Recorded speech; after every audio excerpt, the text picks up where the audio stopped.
ចំណេញប្រហែល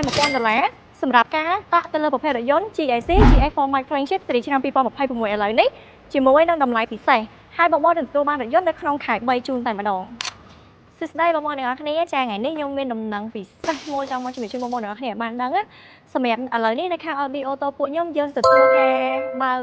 កក់សម្រាប់ប្រភេទរថយន្ត GAC GX4 Max Top Spec Full Option ស៊េរីឆ្នាំ2026ហើយបងសម្រាប់ការកក់ឥឡូវទៅបងនឹងទទួលបានរថយន្តនៅក្នុងខែ3សម្រាប់បងប្អូនដែលធ្វើការចង់បានមុនចូលខាងខ្មែរអីបងអាចពិចារណាបានហើយចំពោះតម្លៃឥឡូវហ្នឹងគឺ special មែនតើហ្មងបើសិនជាបងធ្វើការកក់ពេលឥឡូវទៅគឺ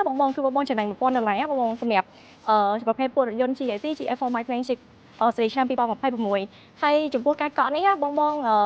ចង់បានពណ៌អីក៏បានដែរពណ៌សពណ៌ខ្មៅអញ្ចឹងបញ្ជាក់បងម្ដងទៀតចំពោះតម្លៃគឺបងធ្វើការកក់ពេលឥឡូវទៅបងចំណេញ$1000ចាព្រោះដោយសារតែស៊េរីឆ្នាំ2026បើសិនជាឡានចូល stock ពេញបានភ្លាមពេលណាគឺតម្លៃលើនឹងទៅទៀតហើយអញ្ចឹងបើសិនជាបងចំណាប់អារម្មណ៍ទៅលើប្រភេទស៊េរីឆ្នាំ2026បងអាចធ្វើការកម្មង់កក់ពីឥឡូវទៅបានអូមួយទេបង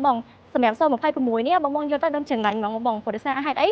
ចំពោះស៊េរីឆ្នាំ2026នេះគឺសម្រាប់បងដែលគាត់ចង់បានប្រភេទពួកអេក្រង់កំសាន្តនៅខាងក្នុងធំហើយសម្រាប់ភាសាគឺភាសាអង់គ្លេសហើយអាច voice comment ជាភាសាអង់គ្លេសបានទៀតបងអញ្ចឹងនៅចាំដល់ការទីបងធ្វើការកម្មង់ពីឥឡូវទៅទាំងអស់គ្នា